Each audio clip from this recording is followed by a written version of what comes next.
my clinical experience, you would see people fall. People fall a lot at times, but not everybody injures themselves badly enough for it to have an impact. Some people do get injured quite seriously and can result in a number of devastating outcomes. And so it made me think about, yes, we're trying to prevent the fall from happening, but what we really want to make sure is that we're trying to reduce the risk of serious injury. Injuries related to falls are the leading cause of hospitalizations for older adults. So 77% of all hospitalizations for injuries are due to falls in older adults. And they're expecting that to increase because the number of older adults in the province is also increasing. 40% of long-term care admissions are also due to falls, which is quite a high number.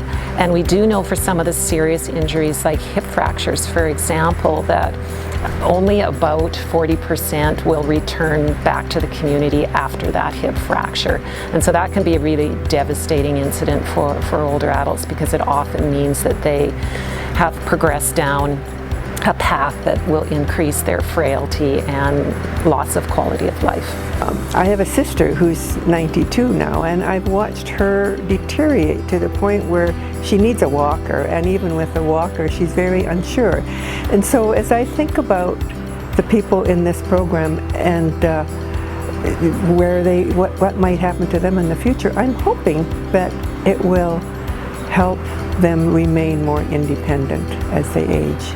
It gave me an insight into information that a lot of people don't have access to, that is really vital in terms of trying to prevent falls and maintain strength, maintain good health. We know that this project in particular has really shown that and validated what we've already known, that we need to keep people as active and both physically and emotionally as possible to prevent falls and injuries related to falls. So really I hope that the spread of the information and the knowledge, and through the collaboration, that we can inform the policymakers and the senior leadership so that we can actually have the spread and the buy-in to make some of these things part of our everyday practices to improve patient care.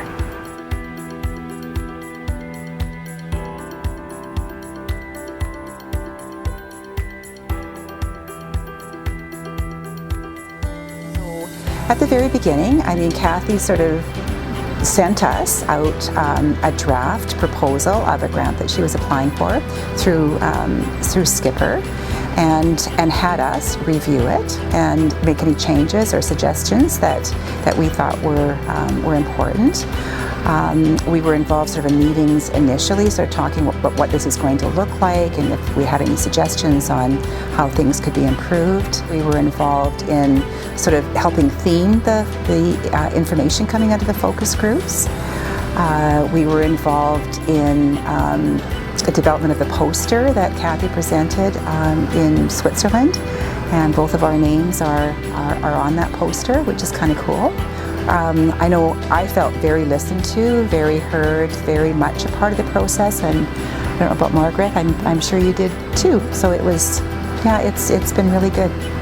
It's just what I would automatically do if I was going to do research is what does the community need and how do we address it, and then taking it back to the community. So it really, I think, is a way of research that I've always internalized. Patient-oriented research to me is a really important way to make sure that research is applicable, and so.